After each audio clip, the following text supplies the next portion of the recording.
Both my girls are gone. Alex is in Dallas, Paige is in college, which left me behind in a man cave.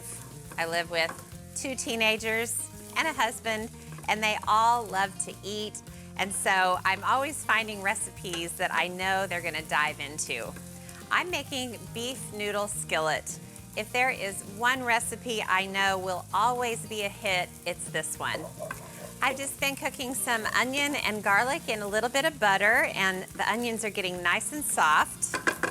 So this is a good time to add the ground beef. Just a pound of ground chuck, and I'll add some salt and pepper. And then I'm gonna turn the heat up and just crumble this beef and cook it until it's totally browned. This recipe actually has a funny history. One time when the kids were all small, I said, let's go to the grocery store and you guys can pick whatever you want for me to make you for dinner. And you know what they picked? I'm not gonna name any names. They picked the box that comes with a seasoning packet and a bag of noodles. You know what I'm talking about. You add it to ground beef. So I've been trying to make a good homemade version of the box mix ever since. I think ground beef is one of the best proteins when it comes to budget-friendly cooking. If you have teenagers to cook for or a big family, you can buy packs of ground beef and it doesn't break the bank. Okay, that is totally browned. So I'm gonna add a good spoonful of tomato paste. The tomato paste just adds a little bit of richness to the sauce. So I'm just smushing it around on the skillet, mixing it in with the beef. And then remember that box product I told you about? One of the cool things about it is you put the noodles in without even cooking them first. So I'm putting egg noodles, 12 ounces, into the skillet. Now for the liquid, I'm gonna add about 2.5 cups of low sodium beef stock. And then I'll add a teaspoon of smoked paprika, a good squeeze of grainy brown mustard. Trust me, this is all gonna make sense before too long. A few dashes of Worcestershire sauce. Then I'm gonna add a little more pepper because the noodles and the beef definitely need it. I'm gonna stir it, and then I want the noodles to have enough liquid to cook. So I'm gonna add some hot water, about a cup to start. And while it's cooking, if it looks like it needs more, I can splash in a little bit more. And then stir it and make sure all those spices are worked in. So I'm going to reduce the heat to low, and I'll put the lid on, and I'll just let it simmer for 12 minutes, stirring it a couple of times along the way. Okay. It's time for the big reveal. Let's see what happened in here. Oh, it looks wonderful. Now you can totally serve it as it is now. It's pretty much finished, but I like to add just a little bit of creaminess. So I'll add some sour cream, and how much you add is totally up to you. It just depends on how creamy you want things to get. And just a splash or two of cream.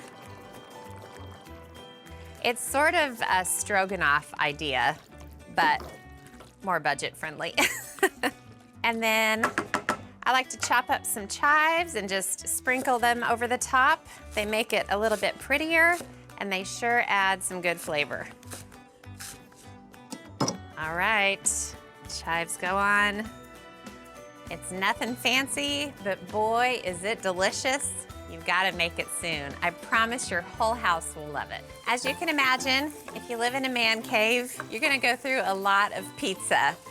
Pizza after a while can get a little bit boring, so I like to make stromboli from time to time, which is basically a rolled up pizza.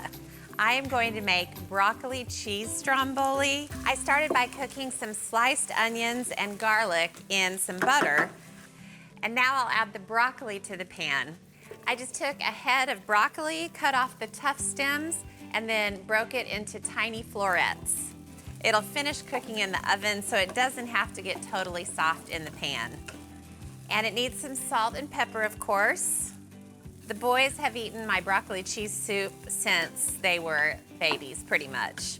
And so putting a broccoli cheese spin on pizza is a really good idea. And you can use homemade pizza dough. You can use store-bought pizza dough.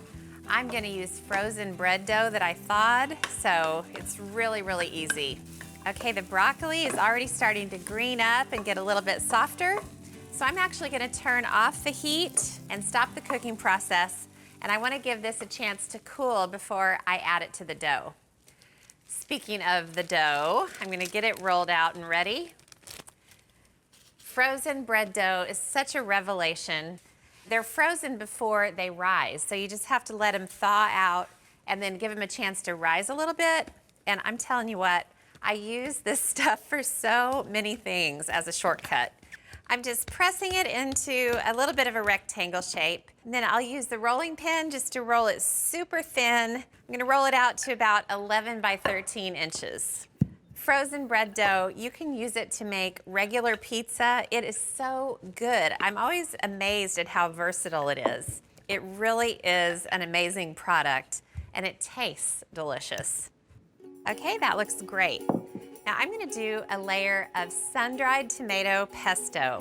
It just adds a little bit of flavor to the inside of the stromboli. It's not overwhelming. You can do regular marinara sauce or pizza sauce, of course.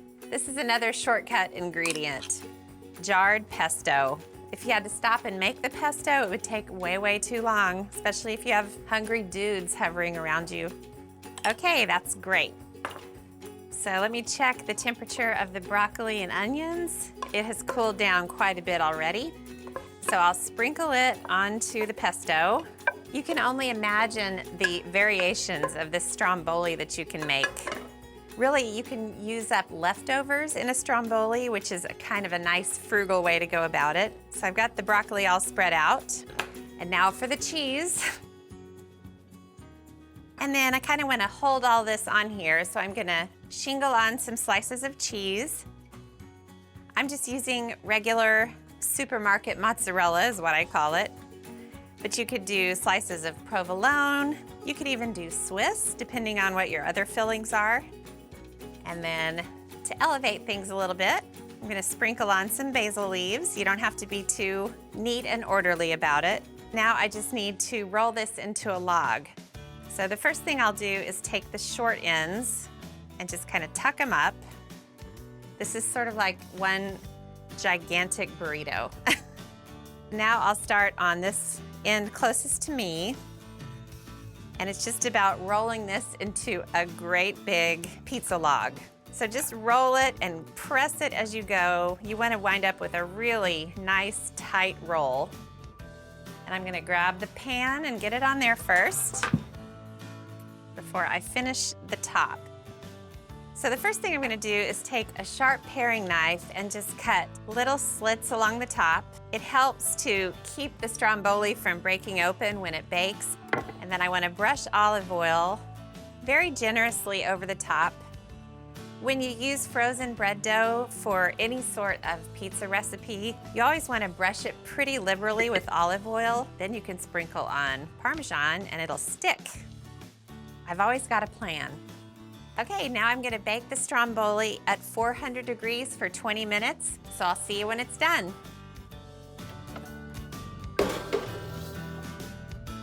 I think you're gonna like the look of this.